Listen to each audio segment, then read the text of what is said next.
Dear participants, as you all know that today we have with us Professor V.K. Srivastava, a learned professor from history, and he has a large experience of regional history, and he is a man of historiography, and he has explored the all new history of Bundelkhand and the history of Sagar, and he has a lot of experience, and जितनी मेरी उम्र नहीं है उससे ज्यादा उनकी किताबें हैं। ऐसे हमारे बीच में जो लंदन प्रोफेसर हैं, प्रोफेसर वी.के. श्रीवास्तव सर, मैं उनका HRDC प्रोफेसर बेदरे सर की तरफ से और हमारी पूरी टीम की तरफ से मैं उनका स्वागत करता हूं। और प्रोफेसर वी.के. श्रीवास्तव के साथ मेरा दूसरा रिश्ता है कि वो मेरे विभाग के विभागाध्यक्ष हैं। He is head of the department of our department of history, and he is a very good human being and kind-hearted and great learner, and also a great कह सकते हैं historian who has bring out the history of Bundelkhand in a new manner, and he has given a new dimension to oral traditions of historiography. Today, as per our tradition, I call upon Dr. Asha Sharma. Asha Sharma जी, आप हैं हमारे साथ? Yes sir. Good morning sir. Yes sir. Dr. Asha Sharma ma'am, today this is your duty to introduce our learned professor, Professor V.K. Srivastava sir, who is going to deliver the lecture on history of Bundelkhand. And may I call Dr. Asha Sharma? Please start your introduction about. Thank you sir, thank you so much sir, मुझे आपने ये अवसर प्रदान किया। Good morning everyone. मैं doctor Asha Sharma, assistant professor Mohanlal Sukhadia university Udaipur Rajasthan, doctor Hari Singh Gour विश्वविद्यालय सागर के UGC MHRD centre के तत्वाधान में आयोजित 19 अगस्त से 22 सितंबर तक होने वाले फैकल्टी इंडक्शन प्रोग्राम के director MHRD RT Bedre sir, Pankaj sir, vice chancellor RP Tiwari sir और सभी ऑर्गेनाइजर्स तथा रिसोर्स पर्सन व देश के आए हुए विभिन्न हिस्सों से आए हुए पार्टिसिपेंट सभी का हार्दिक स्वागत करती हूँ। साथ ही आज के प्रथम सेशन के रिसोर्स पर्सन प्रोफेसर V.के. श्रीवास्तव सर का परिचय प्रस्तुत करते हुए अत्यंत हर्ष का अनुभव करती हूँ। प्रोफेसर V.के. श्रीवास्तव सर का जन्म 2 मई 1968 को हुआ था। उनकी इतिहास विषय पर 45 पुस्तकें प्रकाशित हो चुकी है। विभिन्न शोध पत्रिकाओं एवं संपादित पुस्तकों में उनके 105 से अधिक शोध आलेख प्रकाशित हो चुके हैं।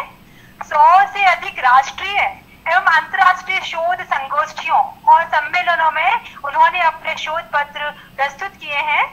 संस्कृति परक मूल्य संस्थापना शिविर के अलावा 4 राष्ट्रीय शोध संगोष्ठियों एवं 2 अंतर्राष्ट्रीय सम्मेलन का सफलतापूर्वक आयोजन किया है। भारत की विभिन्न शोध पत्रिकाओं में वे संपादक, सह संपादक, सदस्य संपादक मंडल एवं सदस्य सलाहकार मंडल के रूप में सेवाएं दे रहे हैं। 5 से अधिक राष्ट्रीय शोध संगोष्ठियों के वे कीनोट स्पीकर रहे हैं। वर्तमान में मध्य प्रदेश इतिहास परिषद के वे अध्यक्ष हैं।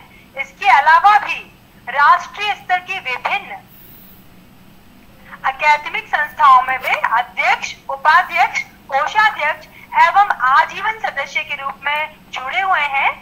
10 शोध छात्र उनके मार्गदर्शन में PhD उपाधि प्राप्त कर चुके हैं। 7 शोध छात्र शोधरत हैं। इतिहास को आम जनता तक पहुंचाने के प्रयास स्वरूप उनके सहयोग एवं मार्गदर्शन में ऐतिहासिक पृष्ठभूमि पर आधारित 2 लोकप्रिय नाटकों का मंचन हो चुका है। इसके लिए फिल्म अभिनेता श्री गोविंद नामदेव द्वारा उन्हें सम्मानित किया जा चुका है। अपनी विभिन्न शोध दृष्टि के लिए उन्हें सम्मानित किया गया है। हाल ही में उन्हें दीवान प्रतिपाल सिंह बुंदेला स्मृति सम्मान 2020 से भी सम्मानित किया गया है। विभिन्न विश्वविद्यालय की बोर्ड ऑफ स्टडीज एवं शोध उपाधि सदस्य के समिति के वे सदस्य हैं। डॉक्टर हरि सिंह गौड़ विश्वविद्यालय सागर में वे director institute of distance education, विश्वविद्यालय मंत्री, लाइजन ऑफिसर, उप सुरक्षा अधिकारी के रूप में अपनी सेवाएं दे रहे हैं। वर्तमान में डॉक्टर हरि सिंह गौड़ केंद्रीय विश्वविद्यालय के इतिहास विभाग के प्रोफेसर एवं अध्यक्ष, प्रौढ़ शिक्षा विभाग में प्रभारी अध्यक्ष के रूप में अपनी सेवाएं दे रहे हैं। ऐसे सम्माननीय प्रोफेसर को मैं आज के सेशन को लेक्चर डिलीवर करने के लिए आमंत्रित करती हूँ। धन्यवाद सर, आप इसके लिए you are most welcome. Thank you sir. Thank you Asha ji, आपने जो परिचय दिया। अब ये तो पार्टिसिपेंट से रूबरू होने का आपसे मौका मिल रहा है। मैं HRDC के डायरेक्टर प्रोफेसर बेड्रे साहब का भी शुक्रिया अदा करता हूँ कि उन्होंने मुझे आपसे सबसे पहले रूबरू होने का मौका दिया, और अपने कलीग डॉक्टर पंकज सिंह का भी शुक्रिया अदा करता हूँ कि उन्होंने मुझे आज यहाँ पर आमंत्रित किया। और आप सभी का इस विश्वविद्यालय में स्वागत है, वंदन है, अभिनंदन है। आज जैसा कि मुझसे कहा गया है, आज जो मेरा विषय रहेगा वो रहेगा बुंदेलखंड का इतिहास। आज हम बुंदेलखंड का, हालांकि बुंदेलखंड का इतिहास अत्यंत ही बृहद इतिहास है, लेकिन मैं पूरा प्रयास करूंगा कि विद इन टाइम लिमिट इस पूरे इतिहास को गागर में सागर भरने का प्रयास करते हुए बताऊं, और इस प्रकार बताऊं कि आप उसको सुन लें तो कम से कम जान भी पाएँ, और जान पाएँ तो कम से कम अपनी स्मृति में उसको रख भी पाएँ। तो आप लोग, मुझे उम्मीद है, जुड़े रहेंगे और ध्यान से इसको सुनेंगे, क्योंकि ये कोर्स है और आपको इस कोर्स के अंत में टेस्ट भी होता है, तो हो सकता है इसमें से कुछ प्रश्न आपसे पूछे जाएं। तो आप सबसे अनुरोध है कि इसको गौर से सुने, और कुछ खास चीज़ अगर आपको लगती है तो नोट भी कर लें। सब मैं अपनी स्क्रीन शेयर करके पावर पॉइंट के माध्यम से यह प्रस्तुत करूँगा।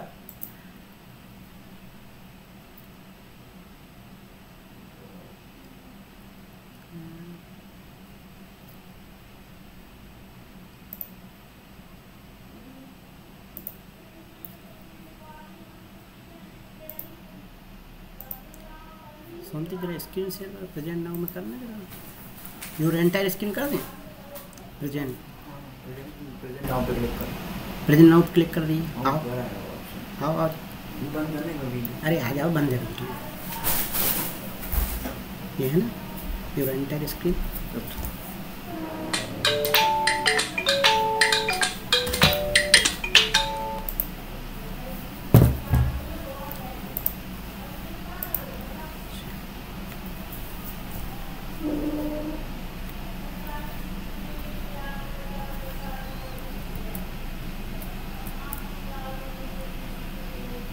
बोलना शुरू कर दो। वीडियो ऑन करना है क्या? वीडियो ऑन करना है यहाँ पे। ये तो आवाज़ वाला तो है।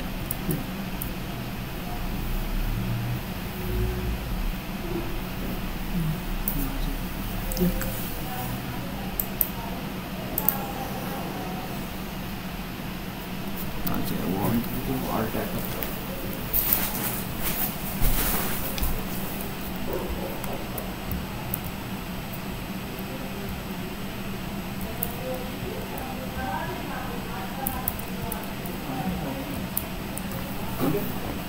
वो नहीं आ रहा। ऑल टैप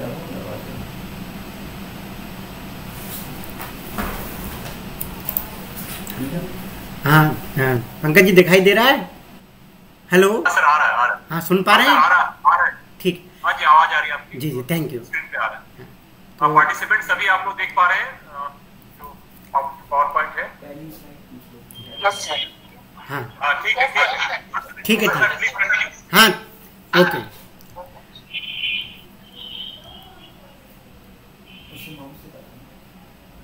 ये आज आपके सामने बुंदेलखंड का इतिहास, ये बुंदेलखंड का मानचित्र है, और बुंदेलखंड वस्तुतः मध्य प्रदेश और उत्तर प्रदेश के कुछ जिले इसमें सम्मिलित हैं, जिसका कि उल्लेख इस मानचित्र में किया गया है।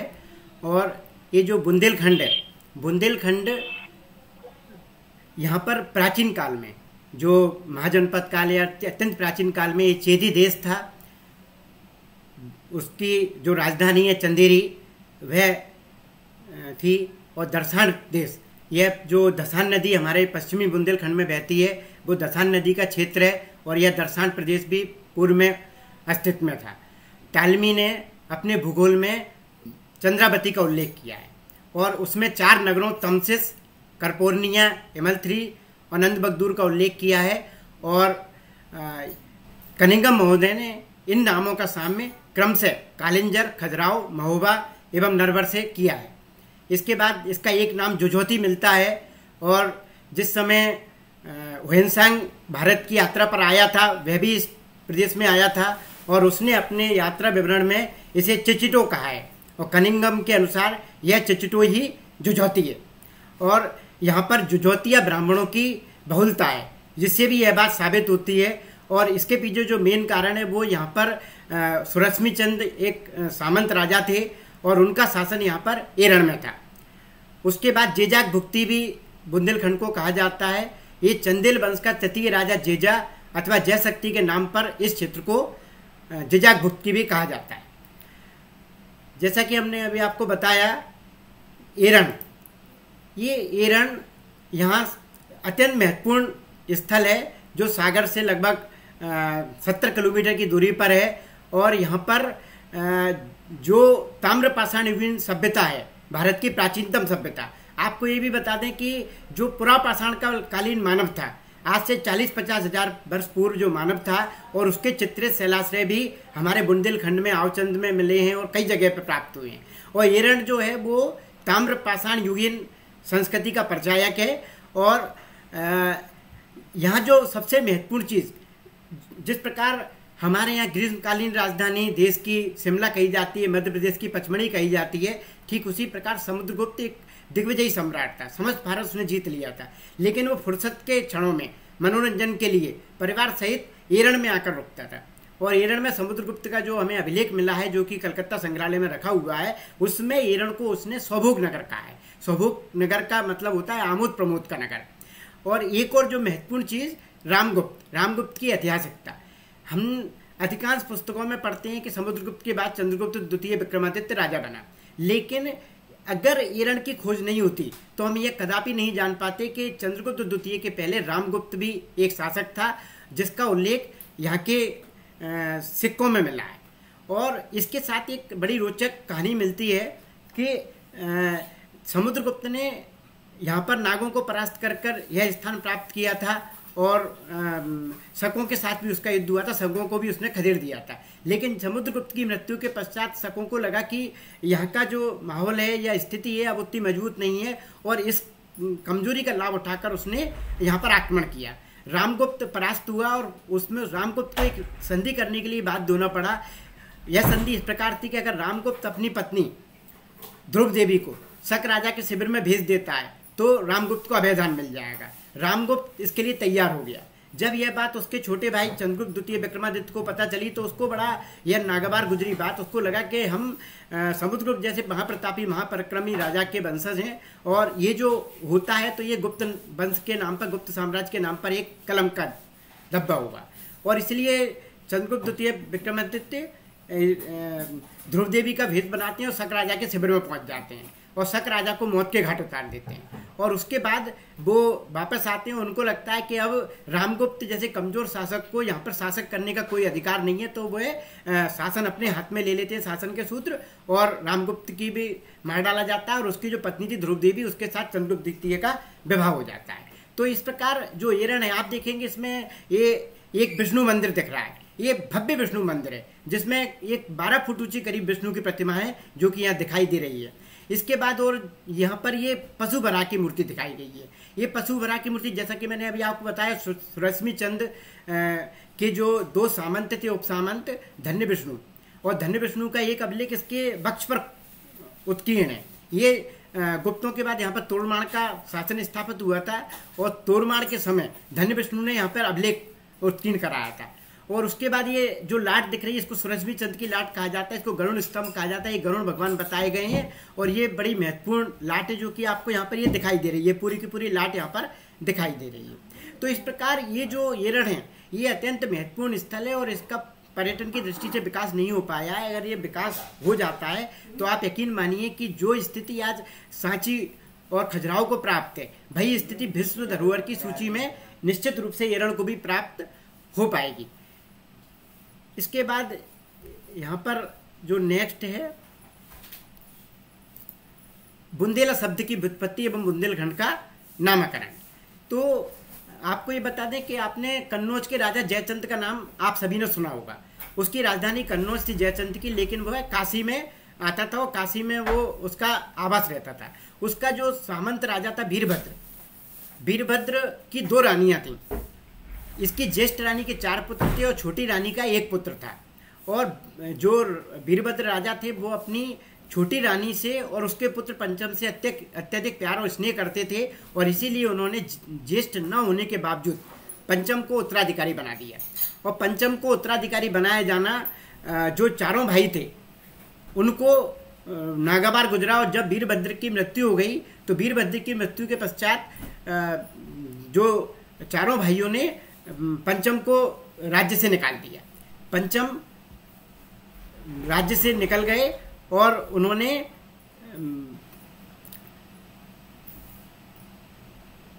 जो गजाधर पंडित, उनके जो राजपुरोहित थे, उन्होंने गजाधर पंडित को सलाह दी कि आप एक काम करिए कि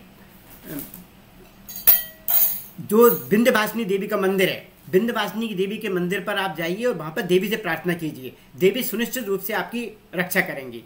और पंचम देवी के पास जाते हैं, देवी के मंदिर जाते हैं और वहां पर 7 दिन तक निरंतर तप करते हैं। लेकिन तप करने के बावजूद भी जब कुछ नहीं होता तो पंचम देवी के आगे ही अपनी बलि देने के लिए अपनी तलवार निकाल के, और जैसे ही बलि देने का प्रयास करते हैं तुरंत देवी प्रकट हो जाती हैं और उनके हाथ को पकड़ लेती हैं। लेकिन तलवार उनकी गर्दन को छू चुकी होती है और उस गर्दन से कुछ बूंदें निकलती हैं रक्त की, और इसीलिए इन बूंदों के कारण ही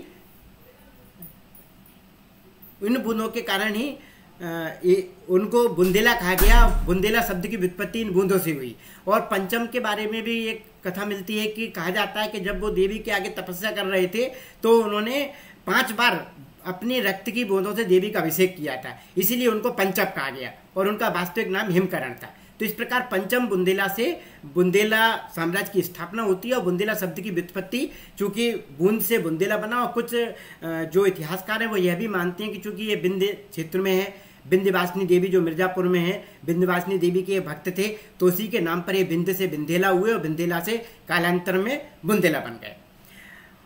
तो इसलिए ये नाम बुंद अस्तित्व में आया। इसके बाद बुंदेलखंड का सीमांकन। बुंदेलखंड के सीमांकन के आपको बताएं, आपने कई लोग बुंदेलखंड की होंगे, उन्होंने एक छत्रसाल से संबंधित एक बहुत बड़ा महत्वपूर्ण दुआ सुना होगा, इत जमुना उत नर्मदा, इत चंबल उत टोंस, छत्रसाल से लरन की रही न काऊ होंस।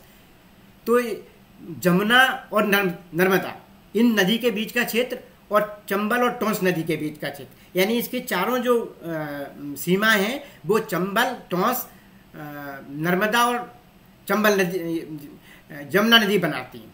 और एक और हमें मिलता है, एक और दोहा है, वो इस प्रकार कहता है, भैंस बंधी है ओरछा, पड़ा होशंगाबाद, लगवैया है साबरे, चपिया रेबा पार।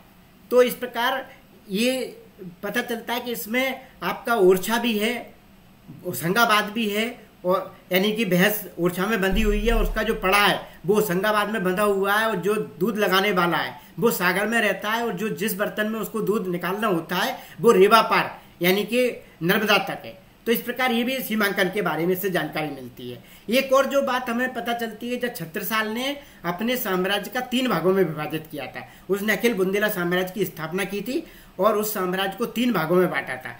वो अपने 2 पुत्र हृदय शाह और जगतराज और तीसरा पुत्र पेशवा बाजीराव, तो इनको जो क्षेत्र दिया वो समस्त क्षेत्र बुंदेलखंड में आता है। पन्ना, मऊ, गढ़ा, कोटा, कालिंजर, सागड़ एवं इसके आसपास के इलाके हृदय शाह को दिए गए। जगतराज को जैतपुर, अजयगढ़, चरखारी, बिजावर, सरीला, भूरागढ़ एवं बांदा दिया गया, और पेशवा को जालौन, सागर, गुरसराय, सिरौंज, गुना एवं अन्य छोटी जागीरें दी गई। और सामान्य रूप से जिस पर सर्व सहमति है तो कहा जाता है कि उत्तर प्रदेश के झांसी, जालौन, हमीरपुर, बांदा एवं ललितपुर जिले, और मध्य प्रदेश के सागर, पन्ना, दमोह, टीकमगढ़ एवं छतरपुर, दतिया जिले बुंदेलखंड में आते हैं। तो इस प्रकार ये बुंदेलखंड का सीमांकन है। इसके बाद बुंदेलों का उत्कर्ष। अब बुंदेलों का उत्कर्ष ये आपको बता दें कि इसके पीछे एक लंबी कहानी है, लेकिन हमने उसको बिल्कुल छोटे में बताने का प्रयास किया गया है कि जैसा कि मैंने आपको पहले बताया कि पंचम बुंदेला काशी के राजा थे, और जब मोहम्मद गौरी ने आक्रमण किया तो इनको अपना वो क्षेत्र छोड़ना पड़ा, और उसके बाद ये बुंदेलखंड में आ गए। बुंदेलखंड में इन्होंने गढ़कुंडार पर अपना कब्जा जमा लिया, और गढ़कुंडार से उसके जो वंशज थे पंचम बुंदेला के वंशज सोहनपाल, और सोहनपाल के 8 वंशजों ने आसपास के क्षेत्रों पर अपनी मजबूत स्थिति बना ली। और जो रुद्र प्रताप थे उसमें से एक, उन्होंने 29 अप्रैल 1531 को बुंदेला राजधानी ओरछा की नींव डाली, और इनके जो पुत्र थे भारतीय चंद, वो इनके बाद ओरछा के शासक बने। और उसके बाद रुद्र प्रताप के जो तीसरे पुत्र थे उदयाजीत, ये रुद्र प्रताप की एक पत्नी मेहमान कुंवर के बेटे थे, और मेहमान कुंवर महोबा आ गई और वहाँ पर ये रहने लगे।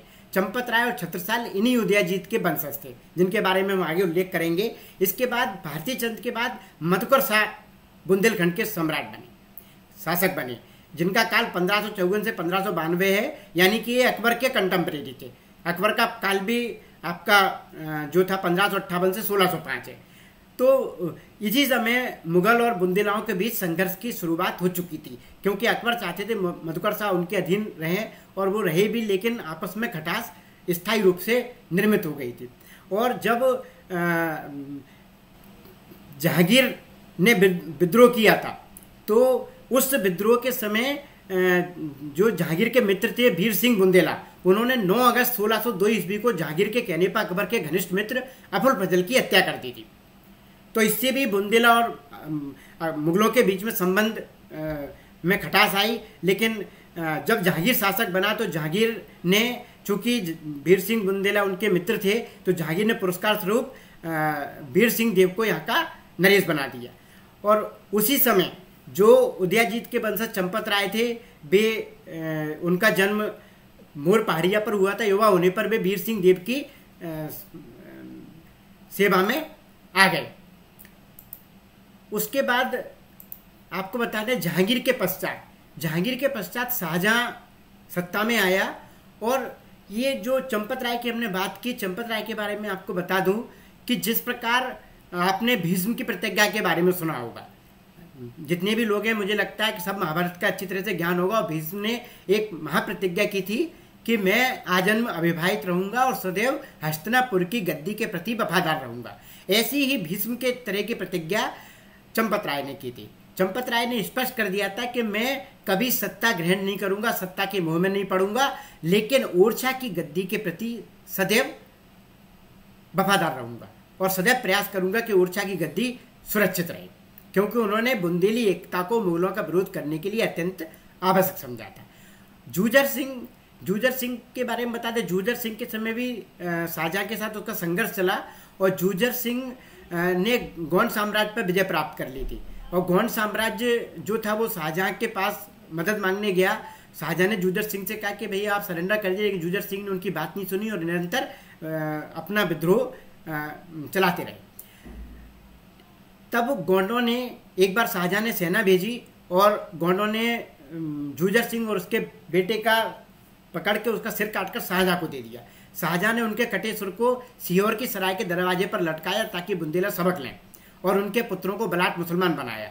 बुंदेली स्त्रियों को हरम में रखकर उनको अपमानित किया गया। इन सब घटनाओं से चंपत राय का खून खौल उठा, और वह मुगलों का विरोध करने की उसने ठान ली, और उसके प्रकार उसने समस्त बुंदेलाओं को एकजुट करने का प्रयास किया। और इस युद्ध में उनका ज्येष्ठ पुत्र सारबहान भी 18 अप्रैल 1640 को मारा गया। इसके बाद तो चंपत राय ने रुद्र रूप धारण कर लिया, उग्र रूप धारण कर लिया। लेकिन इसी समय शाहजहां ने कूटनीति चली, और जो जूझर सिंह का छोटा भाई चंपत राय ने जूझर सिंह के पुत्र पृथ्वीपति को शासक बनाकर ओरछा की कमान संभाल लेते। लेकिन शाहजहां ने फूट डालो राज्य करो की नीति पर चलते हुए जूझर सिंह के छोटे भाई पहाड़ सिंह, जो कि अत्यंत अयोग्य था, उसको 3000 का मनसब दिया, और 4 जून 1662 को उसको शासक बना दिया। तो अब उसको लगता था कि इससे चंपत राय और पहाड़ सिंह के बीच में जो स्थिति है वो बिगड़ेगी और इनके बीच फूट पड़ेगी। लेकिन चंपत राय वो जानते थे कि पाहर सिंह अयोग्य है, महत्वाकांक्षी है, कूटनीतिज्ञ है। इसके बावजूद भी उन्होंने पाहर सिंह का विरोध इसलिए नहीं किया क्योंकि वे नहीं चाहते थे कि शाहजहां की नीति कामयाब हो और बुंदेलों में किसी प्रकार की भी फूट पड़े। और इस प्रकार उसने पाहर सिंह से कहा कि आप निश्चिंत रहिए, मैं आपका विरोध नहीं करूंगा, आपका निरंतर मैं आपके साथ हूँ, आपकी मदद करूंगा। लेकिन जिस प्रकार हस्तिनापुर में भी आपने देखा कि जो दुर्योधन था, दुर्योधन की नाजायज मांगे थी, और लेकिन पांडव और कौरवों के बीच में युद्ध ना हो, इस कारण भीष्म पितामह दुर्योधन की नाजायज मांगों को भी चुप्पी साधे रहे, कुछ उन्होंने कहा नहीं। यही स्थिति हम चंपत राय की देखेंगे। चंपत राय के सामने बहुत कुछ घटा, लेकिन वह ओरछा की गद्दी के प्रति वफादार थे। वह नहीं चाहते थे कि मुगल यहाँ पर अपनी स्थिति मजबूत करें, इसलिए वो बुंदेलों से किसी प्रकार का विरोध मोल लेना नहीं चाहते थे। और लेकिन अब हुआ क्या कि पाहर सिंह के ने देखा कि चंपत राय की जो लोकप्रियता है वो चरम पर पहुंचती जा रही है। एक तो बहादुर है, योद्धा है, जनता के दिलों में उसकी एक विशेष जगह बनती जा रही है। तो उसको लगा कि इसके कारण मेरी स्थिति कमजोर हुई। हालांकि ऐसा कुछ नहीं था, लेकिन ईर्ष्या, एक बार अगर आपके मन में ईर्ष्या का बीज आ जाए, आपका गीता में भी कहा गया है कि राग और द्वेष और ईर्ष्या ये शरीर के अंदर बैठे हुए महाराक्षस हैं। तो ये ईर्ष्या जब बढ़ी तो उसने भी राक्षसी रूप धारण कर लिया पाहर सिंह ने, और पाहर सिंह ने 2 बार चंपत राय को खत्म करने का प्रयास किया। एक बार तो विषाक्त भोजन देने का प्रयास किया, लेकिन चंपत राय के जो गुप्तचर थे उनसे ये पता चल गया, और जो भोजन में विष मिली थाली थी वो भीम बुंदेला ने चुपके से बदल दी, और स्वयं चंपत राय को जो भोजन खाना था वो चंपत राय को भीम बुंदेला ने अपनी थाली दे दी, और चंपत राय की थाली खुद खा ली और खुद ने मौत को गले लगा लिया। भीम बुंदेला ने जहर से जब मौत हो गई, इससे चंपत राय अत्यंत व्यथित हुए। यहाँ पर आपको एक बात बता दें कि इसके बावजूद भी उन्होंने पाहर सिंह का विरोध इसलिए नहीं किया क्योंकि अगर वो विरोध करते हैं तो शाहजहां की कूटनीति कामयाब हो जाएगी। इसके पहले भी एक घटना घट चुकी थी, आपसे उसका जिक्र करना भी मुझे लगता है कि जरूरी है, कि जो जूझर सिंह था, जूझर सिंह जब दक्षिण में युद्धरत था उस समय उसने अपने छोटे भाई हरदौल को ओरछा की गद्दी दे दी थी, और जो जूझर सिंह की पत्नी थी चंपावती, रानी चंपावती, वो हरदौल को पुत्रवत स्नेह करती थी, और हरदौल भी अपनी भाभी को माता तुल्य मानता था। लेकिन लोगों से माता और पुत्र जैसा देवर भाभी का रिश्ता देखा नहीं गया, उन्होंने जूझर सिंह के कान भर दिए। तो जूझर सिंह को बार बार जब एक ही बार को कई बार कहा गया, कहा जाता है एक ही बार को जब कई बार कहा जाए तो व्यक्ति उस पर विश्वास करने लगता है, और यह उसके मन में लग गया जूझर सिंह की कि हाँ ये जो लोग कह रहे हैं वो सही है। तो जूझर सिंह ने अग्नि परीक्षा के रूप में चंपावती से कहा कि तुम अगर सत्य हो, सही हो, तो हरदौल को खीर दे दो।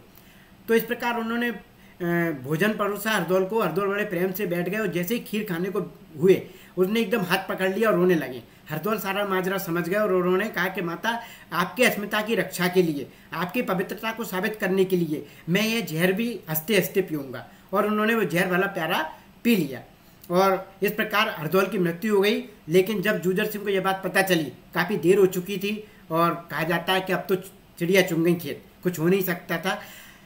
उस समय भी जो चंपत राय थे वह खून का घूंट पीकर रह गए थे, क्योंकि वे नहीं चाहते थे कि जूझर सिंह से विरोध मोल लें। तो इस प्रकार जूझर सिंह और पाहर सिंह दोनों के इस प्रकार के घटनाओं को चंपत राय चुपचाप सहन करते रहे, सिर्फ इसलिए क्योंकि वो बुंदेलों में फूट नहीं चाहते थे, जबकि वो बहादुर थे, योग्य थे, और वो चाहते तो सब कुछ सही कर सकते थे। इसके बाद अब जो चंपत राय थी इसकी स्थिति बड़ी धर्मसंकट वाली थी, क्योंकि पाहर सिंह के पास रहते हैं तो पाहर सिंह ईर्ष्या इतनी ज़्यादा हो गई है कि वो कुछ ना कुछ ऐसा करेगा कि अनावश्यक प्रॉब्लम क्रिएट करेगा। तो ऐसी स्थिति में चंपत राय ने समझदारी से काम लिया, और उन्होंने कहा कि क्यों ना, क्योंकि इस समय चूँकि पाहर सिंह शाहजहां के अधीनस्थ थे तो ओरछा सुरक्षित है, तो वो इस समय जाकर शाहजहां के पास गया और उससे कहा कि हम आपके साथ ही रहना चाहते हैं और हम नहीं चाहते आपसे विरोध लें। शाहजहां उसको कंधार अभियान पर भेजता है, और कंधार अभियान चंपत राय की वजह से जीता जाता है, और शाहजहां इतना प्रसन्न होता है कि चंपत राय को कोंच की जागीर दे देता है। लेकिन इसी बीच में दारा जो रहता है वो कतिपय कारणों से चंपत राय से नाराज हो जाते हैं और कोंच की जागीर छीनकर पाहर सिंह को दे देते हैं। इससे चंपत राय दारा के विरुद्ध काफ़ी उसको नाराजगी होती है दारा के प्रति। अब कहते हैं कि खुदी को कर बुलंद इतना, खुदा बंदे से खुद पूछे बता तेरी रजा क्या है। चंपत राय बदला लेना चाहते थे मुगलों से इसके लिए, और तुरंत बहुत जल्दी चंपत राय को यह मौका मिल गया, क्योंकि औरंगजेब उस समय मुगल उत्तराधिकार का युद्ध चालू हो गया था और औरंगजेब चाहता था कि क्योंकि, और आपको एक बात बताते हैं, आप क्योंकि भारत से जुड़े हुए हो और आप सब बेहतर ढंग से जानते होंगे कि शाहजहां के 14 पुत्र हुए थे और इन 14 पुत्रों को जन्म दिया था मुमताज ने, और प्रसव के समय 7 बच्चे खत्म हो गए थे, सिर्फ 7 जीवित थे। और इन 7 में औरंगजेब, दारा शिकोह, मुराद बख्श, शाह शुजा 4 पुत्र थे। रोशन आरा, गौहर आरा, जहां आरा 3 पुत्रियां थी। इसमें जो जहां आरा थी वो अत्यंत योग्य थी, क्रिएटिव नेचर की थी, और उससे शाहजहां और समस्त दिल्ली वासी काफ़ी प्रसन्न रहते थे। दिल्ली में जो चांदनी चौक है उसका निर्माण जहां आरा के द्वारा ही कराया गया था, एक मस्जिद का निर्माण भी जहां आरा ने कराया था। तो जो रोशन आरा थी वो अंदर ही अंदर काफ़ी ईर्ष्या रखती थी जहां आरा के प्रति। और जब औरंगजेब को दक्षिण भारत में कर दिया गया, शाहजहां ने जो बंटवारा किया था, दारा को उत्तर में रख दिया, दक्षिण में औरंगजेब को रख दिया, पूरब में मुराद बख्श को रख दिया और पश्चिम में शाह शुजा को रख दिया। तब रोशन आरा कहती थी कि भाई आप, चूंकि जहांरा शाहजहां को चाहते थे, शाहजहां जहांरा को चाहते थे और दारा भी चाहते थे, तो इस प्रकार रोशन आरा के मन में जहांरा के साथ साथ शाहजहां और दारा के प्रति भी वैमनस्य था। तो वो निरंतर औरंगजेब के कान भरती रहती थी, कहती कि आपको दक्षिण में इसलिए भेजा है कि आप शिवाजी के साथ लड़ते लड़ते मर जाओ और दारा का राज्य निष्कंटक हो जाए। औरंगजेब ने कहा नहीं बहन, ऐसा नहीं है, मेरी योग्यता के आधार पर मुझे दक्षिण दिया गया है, क्योंकि दक्षिण इस समय ऐसी स्थिति में है कि मेरे अलावा कोई संभाल नहीं सकता। लेकिन जब एक ही बात को कई बार रोशन आरा ने कहा तो औरंगजेब के मन में भी यह बात आ गई और उसने युद्ध की ठान ली। शाहजहां की मृत्यु के बाद उसने आक्रमण किया। अब औरंगजेब के साथ समस्या ये थी कि वो चंबल नदी पार कैसे करे और बुंदेलखंड का घना जंगल पार कैसे करे। तो दतिया का जो राजा सुकर्ण बुंदेला औरंगजेब के साथ था, उसने उसको मशविरा दिया कि चंपत राय एकमात्र ऐसा व्यक्ति है जिसको और बुंदेलखंड के चप्पे चप्पे की जानकारी है। अगर आप चंपत राय को अपनी ओर मिला लें तो न केवल आपको बुंदेलखंड पार करा देगा, अपितु वो आपकी मदद भी करेगा दारा के विरुद्ध युद्ध में। तो इस प्रकार औरंगजेब इसको चंपत राय को बुलाते हैं अपने पास, और चंपत राय अंधा क्या चाहे 2 आंखें, वो तो दारा से वैसे ही चढ़ा बैठा था क्योंकि कोच की जागीर छीन ली गई थी, तो वह तैयार हो जाता है। और इस प्रकार चंपत राय की सहायता से औरंगजेब दारा पर विजय प्राप्त कर लेते हैं। औरंगजेब इतना प्रसन्न होता है कि चंपत राय को एक घोड़ा खिलत पुरस्कार के रूप में दे दिया जाता है और विजयश्री औरंगजेब का वरण करती है। लेकिन जो अब समस्या जो मुख्य थी वो ये थी कि औरंगजेब चाहता था इतना बहादुर व्यक्ति उसको छोड़ के ना जाए, उसके साथ रहे। लेकिन चंपत राय ओरछा की गद्दी के प्रति वचनबद्ध था। उसने कहा महाराज मैं आपके पास नहीं रहूंगा, मुझे ओरछा जाना है। तो औरंगजेब ने कहा कि भाई हम आप जैसा कहेंगे वैसा करेंगे, लेकिन वो तैयार नहीं हुआ। तो औरंगजेब भी जिद्दी था और उसने कहा कि नहीं आपको करना पड़ेगा। जब दबाव डाला तो चंपत राय जैसा व्यक्ति कट सकता था लेकिन झुक नहीं सकता था, वो वहाँ से छोड़ के भाग के आ गया। और अब उसी बीच औरंगजेब ने एक विशाल सेना भेज दी। चंपत राय अपने ससुराल पक्ष में धंधेरे जो थे, धंधेरों की कन्या से उसने विवाह किया था और अपने पुत्र छत्रसाल को धंधेरों के पास ही छोड़ दिया था।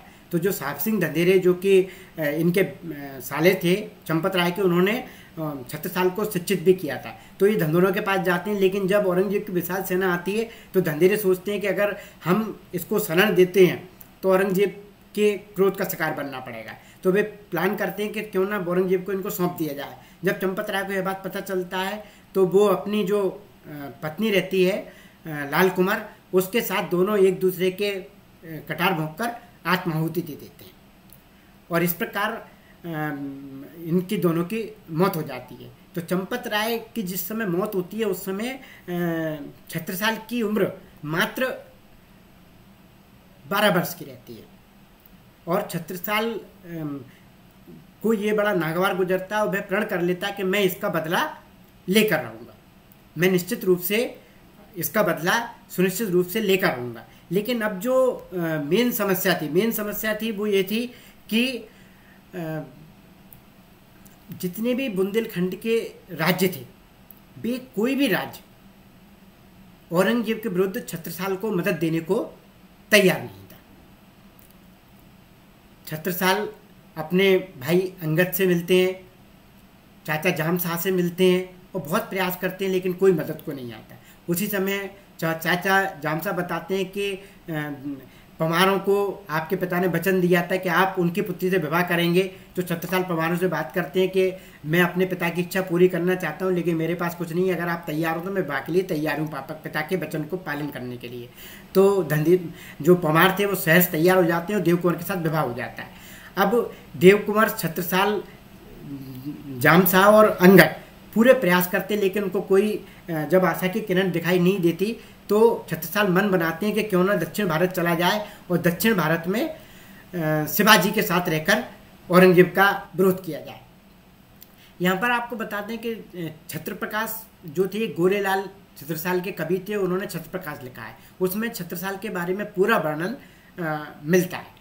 और छत्रप्रकाश ने चंपत राय के बारे में भी कहा है कि प्रत्यय पयोधी उमंग में ज्यों गोकुल जदुराय त्यों बूढ़त बुंदेल कुल राख्यो चंपत राय। तो उसके बाद राजा जयसिंह शिवाजी से युद्ध करने जा रहा होता है। शिवाजी, जब छत्रसाल को यह पता चलता है तो उनको लगता है कि शिवाजी के पास जाने के इससे अच्छा कोई रास्ता नहीं मिलेगा। छत्रसाल जयसिंह की सेना में भर्ती हो जाते हैं और जयसिंह के साथ दक्षिण भारत पहुंच जाते हैं। और एक दिन शिकार का बहाना बनाकर अपने पत्नी देव कुंवर के साथ वो शिवाजी के पास पहुंच जाते हैं। और शिवाजी के पास पहुंचकर वो कहते हैं कि शिवाजी को जब परिचय देते हैं कि चंपत राय के पुत्र हैं तो शिवाजी गदगद हो जाते हैं, उनको गले में लगा लेते हैं। वो कहते हैं चंपत राय जैसे वीर के पुत्र, ये तो मेरे लिए बड़ी खुशी की बात है कि वो चंपत राय जैसे वीर बहादुर का पुत्र आज मुझसे मिलने आया है, बताइए मैं आपके लिए क्या कर सकता। तो छत्रसाल कहते हैं कि अपना पूरा बताते हैं कि हमारे साथ क्या क्या हुआ है, और वे कहते हैं कि हम चाहते हैं कि आपके साथ लेकर औरंगजेब के विरुद्ध युद्ध करें। तो शिवाजी उससे कहते हैं कि भाई ये तो बहुत अच्छी बात है, लेकिन मेरा यह मानना है कि आप चंपत राय के, बहादुर चंपत राय के पुत्रों और मेरे अधीन रहकर युद्ध करोगे तो आपको कोई जान नहीं पाएगा। और मैं चाहता हूं कि आपको जिस प्रकार चंपत राय को सारा भारतवर्ष जानता है उस प्रकार आपको भी सारा भारतवर्ष जाने। तो मैं आपको यही सलाह दूंगा कि दक्षिण भारत में तो मैं अपने प्रयास कर ही रहा हूँ, तुम उत्तर भारत में मुगलों के विरुद्ध स्वाधीनता आंदोलन छेड़ दो। तो छत्रसाल कहते हैं कि महाराज मैंने प्रयास की लेकिन कोई मदद नहीं दे रहा। तो शिवाजी कहते हैं कि देखिए कोई भी चीज़ एकदम नहीं घटित होती, हथेली पर आम नहीं उगते। आपको अगर आम का पेड़ लगाना है तो बीज बोना पड़ेगा और आम का वृक्ष बनने का और उस पर फल लगने का इंतजार करना होगा। तो आप एक बार फिर प्रयास कीजिए। तो छत्रसाल कहते हैं कि नहीं भाई आप मुझे कोई गुरु मंत्र तो दीजिए कि भाई कोई कम से कम मैं जिसके मार्फत से प्रयास करूं। वो कहते हैं जिस प्रकार हो पूर्ण प्रतिज्ञा हो निज देश स्वतंत्र, सब प्रकार से मुझे दीजिए भाई एक गुरु मंत्र। तो जब छत्रसाल इस प्रकार का अनुरोध करता है तो शिवाजी छत्रसाल को परामर्श जो देते हैं वो इस शब्दों में देते हैं, ये छत्रप्रकाश में मिलता है। शिवा के साथ सुन के कही तुम क्षत्रिय सिरताज, जीत अपनी भूमि को करो देश को राज, करो देश को राज छतारे हम तुमसे कभू नहीं न्यारे, दौर देश मुगलन को मारो डबट दिल्ली के दल संघारो, तुर्कन की प्रतीत न मानो तुम के हर तुर्कन गज जानो, तुर्कन में न विवेक विवेको मिलन गए हमको उन रोक्यो, तुम हो महावीर मर्दाने करियो भूमि भांगम मादाने, जो तही तुम को हम राके तो जब सब सदस्य हमारे बाके, तासे जाई मुगल दल मारो सुनिए श्रवण सुजस तुम्हारो। यानी वो कहते हैं कि अगर यहाँ रखेंगे तो आपका कोई जान नहीं पाएंगे, आप वहाँ जाइए युद्ध करिए, आप महावीर के समान बलशाली हैं और आप जब जाकर जाएंगे युद्ध करेंगे मुगलों का विरोध करेंगे तो आपका जो यश होगा हमारे कान उस यश को सुनने के लिए निरंतर बेचैन है, आप जाइए। और उसके बाद गुरु मंत्र के रूप में उन्होंने कहा कि ध्यान भवानी का कर मन में तुम कर में कर बाल संभालो, बन करके स्वाधीन देश पर तुम अपने अधिकार जमा लो। शिवाजी गुरु मंत्र के रूप में अपनी भवानी तलवार छत्रसाल को भेंट कर देते हैं और कहते हैं कि भवानी तलवार तुम्हारी रक्षा करेगी, आप जाइए। छत्रसाल विश्वास से लबरेज हो जाते हैं और शिवाजी को अपना राजनीतिक गुरु मान लेते हैं। और आप देखिए विश्वास की शक्ति देखिए कि छत्रसाल एक विश्वास के साथ, पूरे दृढ़ विश्वास के साथ, आस्था के साथ बुंदेलखंड आते हैं। वो कहते हैं नहीं मेरे राजनीतिक गुरु ने कहा है इस बार मुझे मदद मिलेगी। अब आप देखिए कि प्रकृति किस प्रकार कहा जाता है ना कि जब आप किसी चीज़ को दिल से चाहते हैं तो सारी कायनात आपको वो चीज़ दिलाने में जुट जाती है। तो छत्रसाल दिल से चाहते थे कि औरंगजेब का से बदला लेना है। और आप देखिए कायनात मदद इस प्रकार करती है कि औरंगजेब की उस समय बुद्धि फिर जाती है और औरंगजेब फिदाई खान से कहता है कि आप जाइए और ओरछा के मंदिर को तोड़ डालिए। ओरछा के मंदिरों को तोड़ने की जब बात होती है तो ओरछा का जो राजा होता है सुजान सिंह, उनको बड़ा नागवार गुजरता है कि भाई हम आपके साथ हैं और आप हमारी मंदिर तोड़ रहे हैं। उसी समय छत्रसाल पहुंच जाते हैं और छत्रसाल जब मदद मांगते हैं तो ओरछा का नरेश सहर्ष तैयार हो जाता है मदद करने के लिए, और साथ में वो कहता है कि अबे देव निज वंश को फतेह लेऊ फरमाए, छत्रसाल तुम पे सदा करें विशंबर छा। इस प्रकार ये आशीर्वाद देती हैं, और यो आशीष नरपति जब दीनी माते मान छतारे लेनी, इस आशीष को छत्रसाल ने लिया। और आप देखिए मदद चारों तरफ से मिलती है। इसी समय स्वामी प्राणनाथ वो औरंगजेब से इस बात पर नाराज रहते हैं कि वो हिंदू मुस्लिमों के बीच बेमनस की स्थिति पाल रहा है। प्राणनाथ समझाने जाते हैं, औरंगजेब गर्व के कारण जब उनकी नहीं सुनता तो प्राणनाथ छत्रसाल का नाम सुनकर बुंदेलखंड में आते हैं, और ये गुजरात के मूलतः रहने वाले थे, जामनगर में इनका जन्म हुआ होता है। और 1683 ईस्वी में मऊ के पास छत्रसाल की स्वामी प्राणनाथ से भेंट होती है। दोनों एक दूसरे से अत्यंत प्रभावित होते हैं। छत्रसाल स्वामी प्राणनाथ को अपना आध्यात्मिक गुरु मान लेते हैं, और प्राणनाथ कहते हैं कि आप औरंगजेब के विरुद्ध संघर्ष करिए और हमारा आशीर्वाद आपके साथ है। तो छत्रसाल कहते हैं महाराज मेरे साथ सेना तो मैंने एकत्रित कर ली है शिवाजी के आशीर्वाद से, लेकिन धन की कमी, तो धन की कमी दूर करने के लिए प्राणनाथ उनको पन्ना की हीरे की खानों का पता देते हैं, और कहते हैं कि आप जाइए पन्ना को राजधानी बनाइए, और वहाँ पे जो हीरे की खदान है उससे आपकी आर्थिक स्थिति मजबूत होगी। और साथ ही आशीर्वाद भी देते हैं, छत्ता तेरे राज में धक धक धरती होए, जित जित घोड़ा मुख धरे तित तित फत्ते हुए। तो इस प्रकार आध्यात्मिक गुरु प्राणनाथ और राजनीतिक गुरु शिवाजी, इन दोनों के आशीर्वाद से छत्रसाल अखिल भारत बुंदेला साम्राज्य की स्थापना करने में समर्थ हो जाते हैं, और उनकी स्थिति धीरे धीरे इतनी अच्छी हो जाती है कि औरंगजेब तक को 1 जनवरी 1707 को उनको 4000 का मनसब देने के साथ साथ राजा की उपाधि देनी पड़ती है।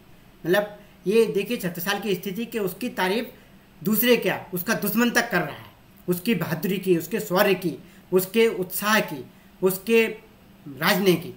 और आप देखिए कि उस समय पन्ना की स्थिति जो पुराने राज्य रियासतें थी दतिया, चंदेरी, ओरछा, उनके मुकाबले बढ़ जाती है, उनसे ज़्यादा का मनसब छत्रसाल को दिया जाता है। और न केवल औरंगजेब की मृत्यु के पश्चात उसके जो बाकी के जो सम्राट थे, बहादुर शाह, फर्रुख शाह, मोहम्मद शाह, उन्होंने भी निरंतर उसको मनसब दिया, और उसको निरंतर वो कुछ ना कुछ इनाम के स्वरूप में खिला, जड़ाऊ तलवार, हाथी आदि भेंट करते रहे। इससे पता चलता है कि छत्रसाल ने, कहते हैं ना कि नेपोलियन के बारे में कहा जाता है, वो कहता था कि मुझे फ्रांस का राजमुकुट जमीन पर डला मिला था, मैंने तलवार की नोक पर उठाकर उसके अपने सिर पर रख लिया। यही स्थिति छत्रसाल की थी। छत्रसाल के पास कुछ नहीं था, और देखिए उसने भवानी तलवार के दम पर एक अखिल बुंदेला साम्राज्य की स्थापना कर ली। और छत्रसाल, आपको बता दें कि डॉक्टर राजेंद्र प्रसाद जो भारत के प्रथम राष्ट्रपति थे, उन्होंने कहा था कि छत्रसाल सांप्रदायिक सौहार्द का, सामाजिक सौहार्द का अनुगामी था, और उसकी सेना में कई जातियों के लोग काम कर रहे थे, और छत्रसाल प्रजा को पुत्र की तरह पालता था। उसने स्वयं भी लिखा है कि प्रजा का क्या महत्व है, बालक लो पाले ही प्रजा, प्रजा पाल छत्रसाल, जो से सुहित हन हित सुहित करत प्रता प्रतिपाल, रैयत सब राजी रहे, ताजो रहे सिपाही, छत्रसाल दे राज को बार न बाको जाए। इसके बाद छत्रसाल का एक और प्रमुख चीज थी कि वो विद्वानों का आदर करते थे, और कहा जाता है कि जो राजा विद्वानों का आदर करता है, शिक्षकों का आदर करता है, वो राजा कभी संकट में नहीं आ सकता।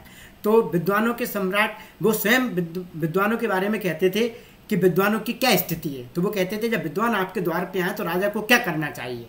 तो वो कहते हैं आबत आए कृपा करके छत्रसाल कहें उठ आदर कीजिए, सादर कंठ बसे जिनके तिनके दिंग बैठ सुधारथ पीजे, तार जराए जवाहर दें गज बाजन दे सन मान ही कीजिए, कीरत के बिरवा कभी हैं इनको कबहू कुमलान ना दीजिए।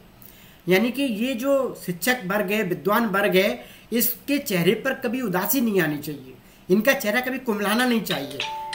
जब भी ये आए तो निश्चित रूप से इनकी हमें हर हालत में मदद करनी चाहिए। उसके बाद छत्रसाल का जो जीवन था वो संघर्ष की मांग आता था। इसके बारे में कहा जाता है कि छत्रसाल का जब अंत समय आया, जब वो बुजुर्ग हो गए, 80 वर्ष के जब बुजुर्ग हो गए, उस समय इलाहाबाद के मुगल सूबेदार मोहम्मद खां बंगस ने छत्रसाल पर आक्रमण किया, और युद्ध, घनघोर युद्ध के बाद उन्होंने छत्रसाल को जैतपुर के किले में घेर लिया। छत्रसाल जैतपुर के किले में अपने कुछ सहयोगी के साथ थे, और चारों ओर मोहम्मद खां बंगस की सेना थी। अब इनकी समझ में नहीं आ रहा था छत्रसाल की करें तो करें क्या। तभी उनको याद आता है कि शिवाजी ने कहा था कि मैं रहूं या न रहूं, मेरे बाद जो भी मराठा होगा वो आपकी एक आवाज़ पर आपकी मदद के लिए आ जाएगा। और छत्रसाल की किस्मत से उस समय पेशवा बाजीराव प्रथम, जो कि पूरे भारत में विजय की दुंदुभी बजा रहे थे, वो उस समय उज्जैन में था।